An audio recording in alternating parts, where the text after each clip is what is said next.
Greetings, everyone, and welcome to another episode of the Interlink podcast, an initiative under the Center for New Economics Studies at OP Jindal Global University. Interlinked aims to hold nuanced conversations on the interdisciplinary nature of problems plaguing the world today. As we hold conversations on the socio political climate, we want to break down these intellectual barriers and look at topics in a way that allow us to question them from several facets. If you're listening to us for the first time, please do have a look at our previous works as well. In today's episode, we're talking about Indian actresses and their autobiographies, but not in the way you might expect. We're not here to gossip about Bollywood or anything like that. Instead, we're asking a more fundamental question. That is, when famous actresses write their life stories, are they finally getting to tell their truth, or are they giving us a more carefully crafted performance? We're joined today with Miss Meghna Gangadharan, a PhD scholar whose thesis argues that these autobiographies aren't simple mere confessions. They're almost like scripts. Through a close reading of memoirs of three remarkable Indian actresses, that is Hansa Vatkar, Zora Sehgal, and Madhur Jaffrey, we'll explore how actresses don't just live their lives, they direct, edit, and perform them on pages too. Welcome to the podcast, Miss Meghna. How are you feeling today? I'm good, Media. Thank you for inviting me, and it's such a pleasure to talk to you on my thesis. We're so grateful to have you today, and thank you so much for joining in. So, let me start with this. There's a common belief that an autobiography is where an actor's performance ends and their authenticity begins. But your work turns that idea on its head, especially in the case of actresses. Before we get into that argument, can you tell us what drew you to actress autobiographies in the first place and why you felt they needed to be read differently? I would like to begin with a clarification that I in no way argue that autobiographical performances of actresses are untrue. What I mean to merely say is that when we speak about ourselves to any specific audience, we are presenting a version of ourselves that may be rehearsed, that may be practiced. I think if you come to think of it, all our habits and all our day to day activities are also performances because we practice them, we repeat them day in and day out. So that doesn't make any representation of our identity in front of distinct audiences less true or untrue as compared to others. So I don't argue that autobiographical performances by actresses means that authenticity ends. It's not that simple, and we'll get into more details of it as the conversation goes further. As to how I came into this topic, this was mostly a product of conversations between me and my thesis supervisor, Dr. Ananya Ghoshal at IIT Indore. And she introduced me to a very important text, which was Speaking of the Self by Professors Anshu Malhotra and Siobhan Lambert Hurley. And it's from the introduction to that book that I actually um, understood how important the context is in the case of autobiographical performances, specifically for women in South Asia, women from South Asia. So that's kind of how we kind began working around this topic, and then we proceeded to engaging with Hansa Vadkar's autobiography, which was translated and published as You Ask I Tell in 2013, and from there, like it kind of took its own shape over time. That's amazing. And I think your research looks at autobiographies written by Indian actresses in depth. And it also asks a simple but important question, which is that what work were these books meant to do for the women who wrote them? And Mhm. before we go into the individual cases, what pressures or suspicions did actresses face that made writing an autobiography such a strategic act in the first place? Um, I think that from the learnings that I came to through my research, I think autobiographies, be it written by anybody, are very purpose driven. So when you are a public figure and there are, like, be it actresses, politicians, or kind of anybody, so you have designated audiences, you have designated followers who might engage with your work more than everybody else. So and public perception is such an important factor because it kind of has a very significant materialistic impact on your career, on your profession and professional longevity. So these are extraordinary pressures which I think ordinary people, by ordinary I mean people who are in a more day-to-day 9 to 5 profession, whose career is not uh, you know as affected by public perception perhaps, or as their lives are not as affected by public perception perhaps. So um so as professionals who work in these specific domains, I came to know through my research that there are specific strategic approaches with which they curate their narrative. So there's an American scholar called Emily Hasty, and in her book Cupboards of Curiosity, she talks about how actresses and female directors take broadly three approaches to kind of talking about their lives. For some seek to kind of set the record straight. Some seek to present a more critical version of themselves by kind of interjecting with their own quips and with their own interpretations and with their own objective judgments. And some try to produce a more cinematic narrative because that is the kind of work, that is the kind of storytelling that they are familiar with. Um, so when you're reading South Asian actresses' autobiographies, this is the context that kind of makes a lot of sense, because therein lies the motivators, like the context of the profession gives you details on what motivates them to kind of create those kind of narratives for a broader consumption, because many people might not know them directly as persons. So it is, like, definitely, in my opinion, that's one of the factors. So if we look at Hansa Vadkar or Zora Sehgal or Mm. Madhur Japri, can you tell us how their approaches differed from each other?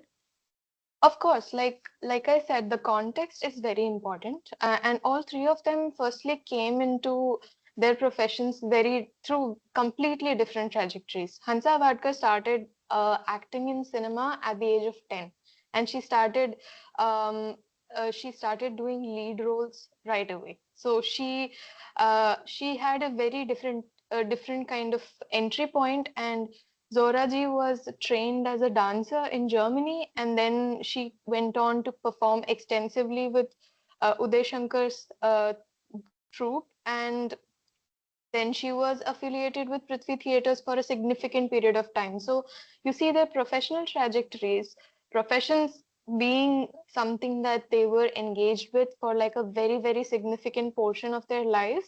And we have to also understand at what point did they begin writing their autobiographies or even thinking about their autobiographies. So this was about kind of years and years of like sustained work, sustained presence, sustained public presence in a certain professional domain. So that kind of makes it very different. And Madhur Jaffrey was trained as an actress at the Royal Academy of Dramatic Art. So you see that when you are engaged in a profession which is all about performance for such a significant period of your time, it impacts how you render yourself and how you present yourself, and the technological affordances of the thing of the say you are working in cinema, you have worked in cinema for like 40 years, 50 years, and then you're familiar with the technology of storytelling in cinema. So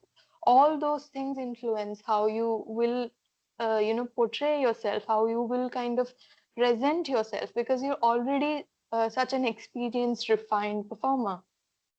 So, yeah. So when if to take one example would be, I mean, I think it's important to consider all the three examples. Like I said, that their entry point into autobiographical writing came at a specific stage in their life, which was after years of sustained performance. So it's all mutually distinct. That's why their works are mutually distinct.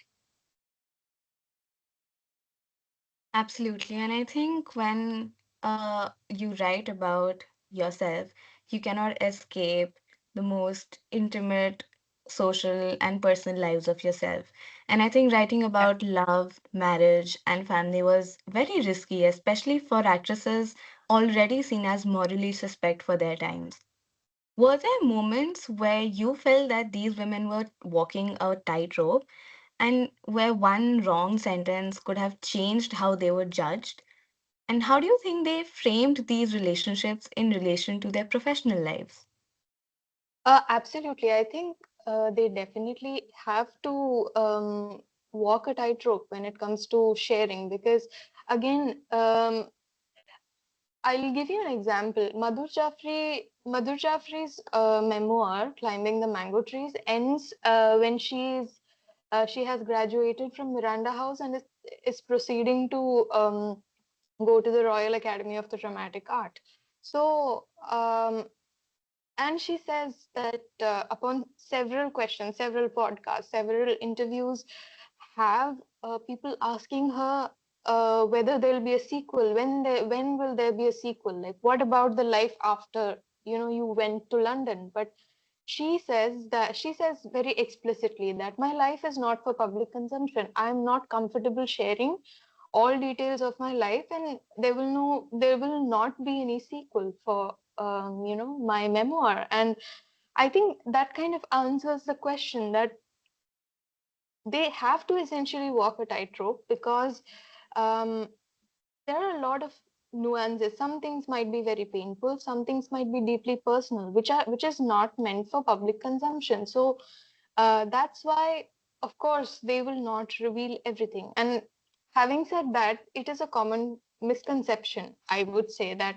autobiographical works are confessional, where you will find like just blatant confessions of like deep, intimate, personal, probably even salacious details of actresses' lives, which is probably a perception that exists when one picks up an autobiography of an actress. But I would say that if that is the expectation with which we pick up an autobiography, then we risk not understanding the subject completely. Because as I argue in my work, it's not about chasing truths. It's not about finding juicier, meatier details about people involved in a certain profession, but to understand them as individuals in a specific context. That's what critically engaging with autobiographies will tell you. Um, so that's having said that, it is also their prerogative to decide what to share and what not to. And for example, when I looked at Hansa Vadkar's autobiography, there were obviously some gaps and silences. And this is not just something that I noticed, but scholars who have analyzed her work before have also commented on how fragmented and kind of non-linear it is. So while I believe that there are details which contribute to the fragmentariness and the kind of non-linearity of the narrative, but regarding the gaps and silences, it is primarily because she doesn't want to come across as a victim of her circumstances. So sharing too much kind of takes away her agency from talking about herself in a way that she wants to. So I think it's inevitable that they have to kind of calibrate their narrative and kind of curate their presence in a certain way to project a certain impression on the reader, because the reader does not know them as a person mostly.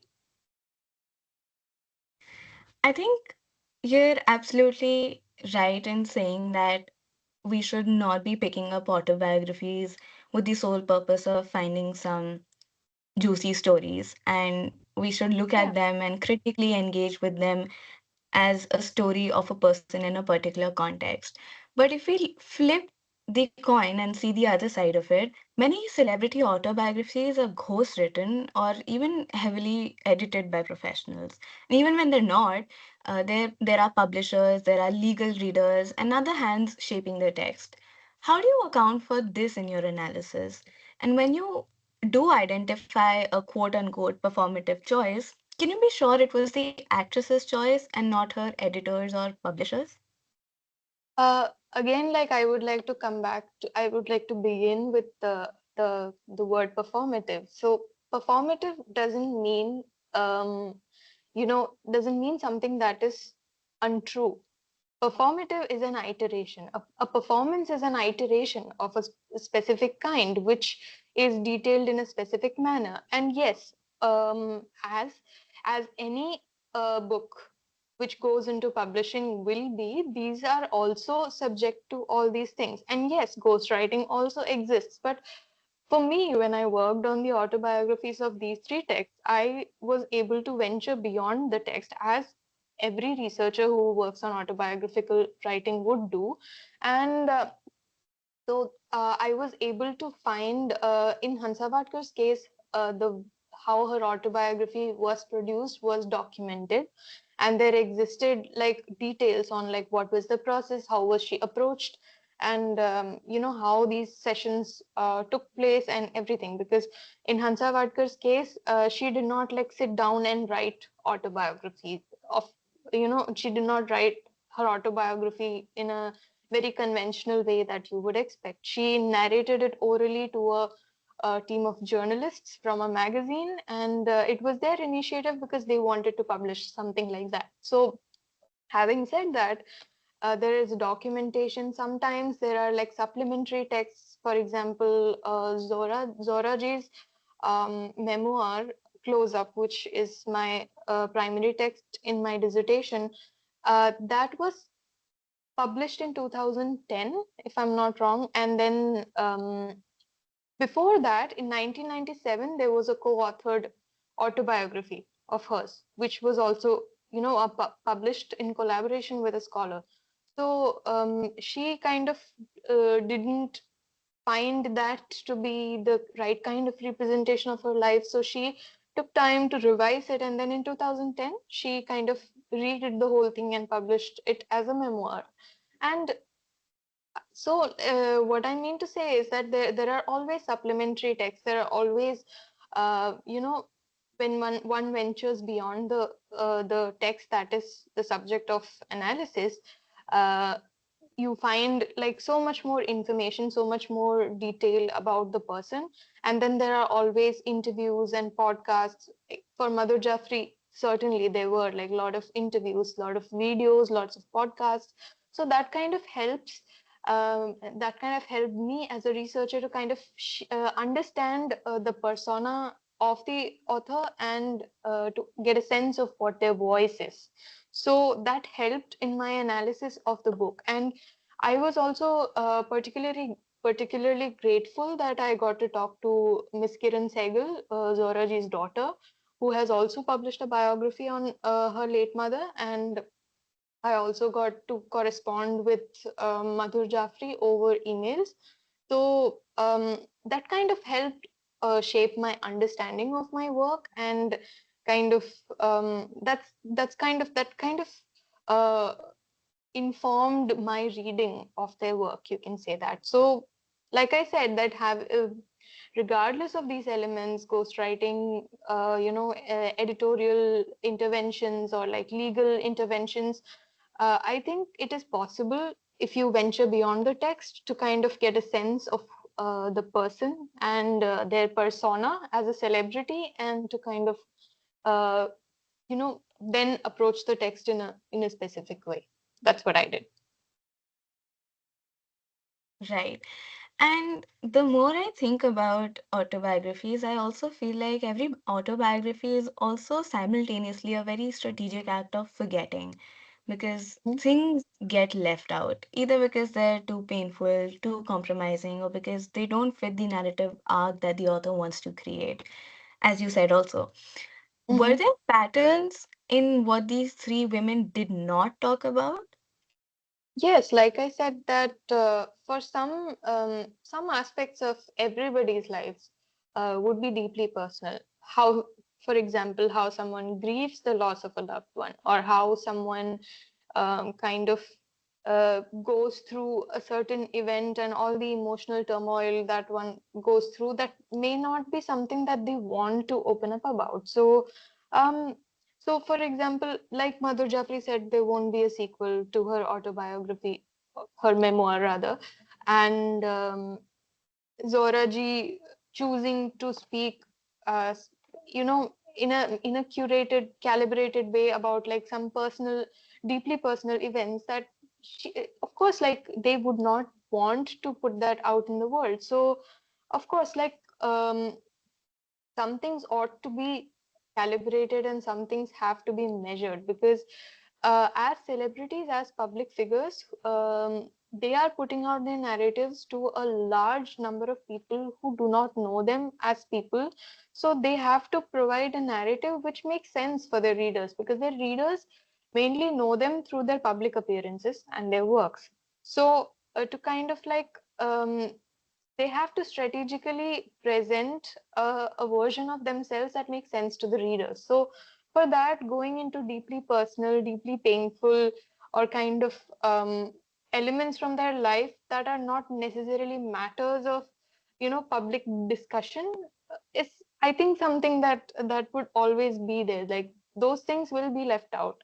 And to give you an example, this recent memoir published by veteran actor Amol Palekar, he also reflects upon this problem of deciding what to share and what not to, because he has to tell the reader about his journey and about his the development of his persona as an individual and as an actor. So he in the introductory pages of his autobiography very profoundly and very beautifully debates with what to keep and what to leave out, because it is so difficult to determine what shaped you as a person, but then you cannot include every inane detail, because that would be too much, that would confuse the reader. So it has to be a measured, calibrated version which which you are comfortable sharing, essentially.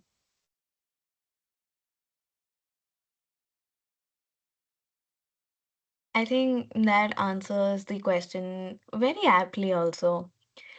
Moving on to your thesis, I noticed that you argue that actress biographies deserve to be read as their own literary category and not just as women's writing. Can you tell us Yeah. why that is important and what do we get wrong when we don't take them seriously in that way? This has again a lot to do with the significance of context that I was telling you, because in South Asia, as one would find when they engage with Anshu Malhotra and Siobhan Lambert Hurley's book, the context is so specific. Like the way we document things, the way we have, you know, we have traditions of storytelling, most of them are performative and oral. We did not always have a very writing based documentation, or historically, I'm saying historically, we did not have a very set in stone writing based documentation of events, and storytelling was something that was like more performative. So when you talk about Indian women's writing from a specific period, you have to take into account where they come from, what is their level of education, like but what about their literacy levels, their familiarity and exposure to different things. So when one's subjecthood is so informed and so kind of influenced by their context, it is very difficult to kind of read them or read their autobiographical narratives with the same kind of set of analytical tools that one would read, suppose, like a European autobiography. So that is why the context matters so much. And like I told you about Hansa Vadkar, she entered her profession as an actress at the age of 10. So, and her autobiography was written when she was in her around the 19 late 1960s, in the 1960s. So like that's like, and at the age of 10, I think she uh, entered the Marathi film industry in 1930s. So that's like, you can see how many years she has been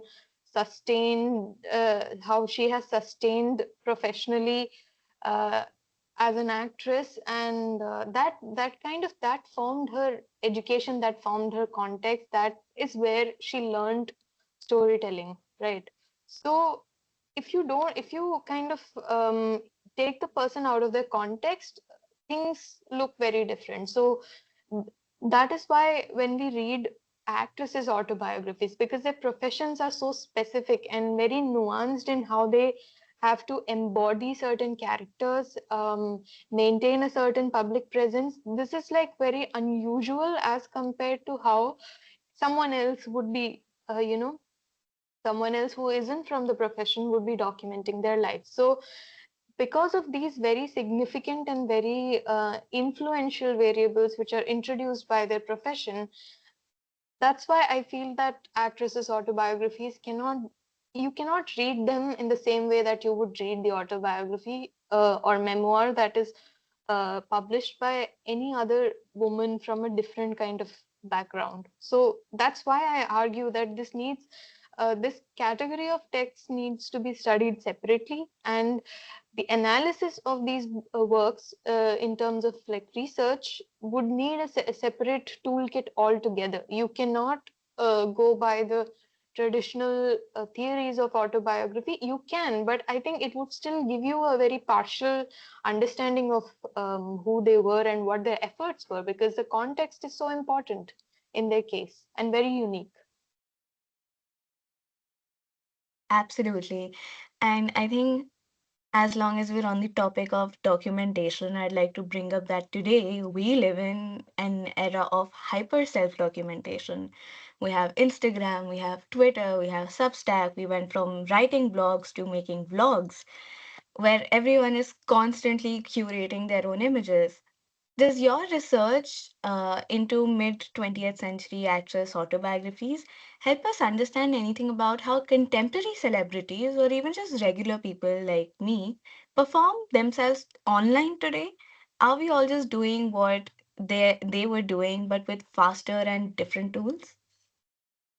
Yes, but with a caveat in the sense that for textual autobiographies that we read, the author's presence kind of ends on the last page. Like you stay with the author as long as you read the autobiography. But in today's age of hyper self documentation, you're always there. There's a constant online presence that for even for celebrities and actresses, when people are engaging with their social media profiles, they are engaging with a constant presence, even though the individual may not be present, but an archive which documents their presence is always there and always accessible. So yes, we are essentially doing certain things which are similar, but there are a lot of things which have changed as well. Because as I feel, and as many scholars of autobiography studies have kind of written about, like we are in the post-human